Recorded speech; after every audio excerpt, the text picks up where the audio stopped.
A whole fundraising dinner. That's something to think about, not once or twice, but 3 times. We are considered children in many ways, and trying to host a fundraising dinner made us very apprehensive, because we weren't sure if we were able to pull it off. We almost bailed out, thinking that we should do a food drive instead. We're young, and we've never done something like this before. And there were so many ways that things could have gone wrong or failed, yet we still managed to put everything together, and we kept going forward, by the grace of Allah subhanahu wa ta'ala. Now here I stand, telling you our story. Our small little dream that had come to life in the classroom of our school was now a reality. It would not have been possible without the support of our families and our teachers, especially our sponsors, who have been so generous to donate to kickstart our project to raise money for this group of people. What is happening in this part of the world? Because oftentimes we kind of hear it, but we don't really know what's going on. But I'm hoping that each one of you guys will walk away today with knowing a little bit more about the crisis that's taking place not too far from us. You spend of what you love. It's not you spend of what you have, you spend of what you love. So this is great teaching for our students. Let me first also thank the organizers, Sister Saima and her colleagues and the students. I don't know them by name, but I'll thank the organizations, the organizers, the community, the attendees, the sponsors. Thank you so much for coming to support this relevant humanitarian cause, fundraise for Rohingya. Efforts like this, it took me a long time. I didn't see it until my 20s. And even I'm rare. Like, I mean, that doesn't happen. Most of my friends still don't see it.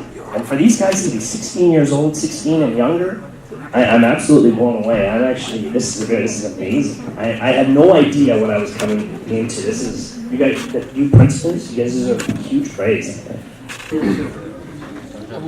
Next, I would like to call up Abu Bakr Khan. You have the Rohingya. Why are we so focused on Syrians? Right? Why is it Syrians? And then I realized, I'm like, 3 things happened. One was, do you guys remember that picture of that young boy that was washed up ashore? Yeah. You guys remember that picture? Yes. Do you guys remember the second picture where there was a young boy that was in an ambulance and he was bleeding? Yeah. You guys remember that picture? And there was a third video where it showed a young girl and she was blowing, it was her birthday and she was blowing out a candle. And then it just shows from frame by frame how she becomes a refugee. Now what did that do? That humanized Syrian people for the West. And we're like, yo, Syrians, man, we need to bring them in. So what I'm trying to get at is this, is once we stop othering, we start realizing, yo, they're just like us. Well, you know what I mean? Like, oh my God, they're not so different than us. So what I wanted to say was, today here, we lived in Surrey. Surrey's a melting pot. I know there's so many different types of people here. Take the person at the bottom out. You get, as an example, these are things that are happening. Why did the Syrian refugee crisis happen? There was a massive drought that happened. Over 80% of livestock was killed. They went to the cities. You guys get what I'm saying? Like, these are human problems. We all live in one world. If you guys, one thing I want to even end off with is this. Google how many countries are made in the last 100 years. Pakistan, Bangladesh, Libya, Turkey. Yeah, I could go on forever. What I'm saying is these are all man-made borders. We have to come together as human beings. And that's what Islam taught me. That it's about humanity. So if there's one thing that I could say to everybody here, it's like, we're human beings. I don't care what color your skin is. I didn't do anything to be 6'6". That you have done through your organization, that you are doing, going in Doctors Without Borders, those kind of people. These are the people who are favored the best by Allah subhanahu wa ta'ala. We all know that. And that's we need to do, is practice what we learn in Islam and through our Quran and the practice of Rasulullah sallallahu alaihi wasallam, Sunnah, what he used to do. Again, everybody out there, this is everything you've seen today.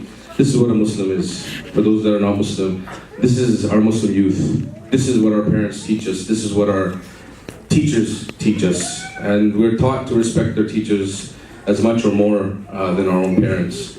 So this is the result of teachers, principals, being leaders, and teaching our future.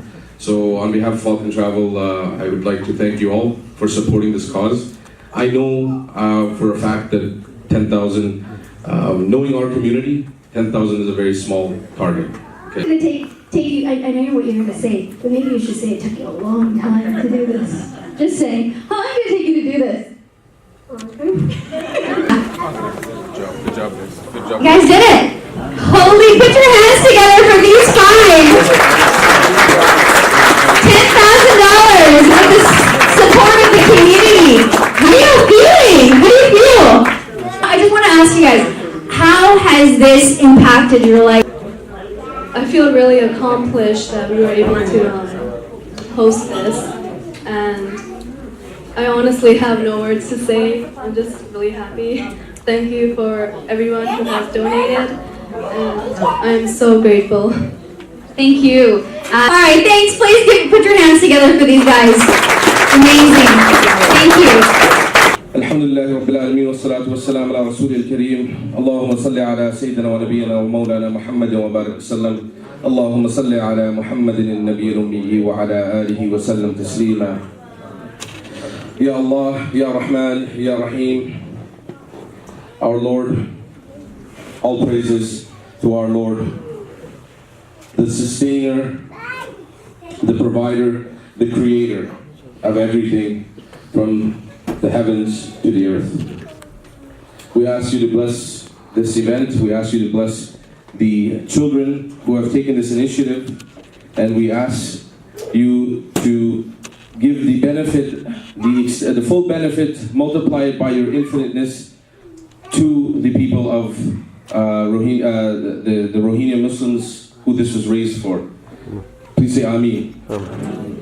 And Ya Allah, I make dua, we make dua that Allah bless all the individuals who have touched this campaign, this fundraiser, and end all their hardships and convert them into successes so that they may be able to do even more for all the people that are in need around the world, regardless of their faith, their creed, their color, or their ethnic background. Say Ameen. Inshallah, we make dua that if there was any mistakes or any shortcomings in planning this, or any hardships to any individuals who were health issues, that had health issues, that were diabetic and were sitting here patiently, we make dua that Allah cure you of your illness, and that you make dua for the individuals and you forgive them for any shortcomings.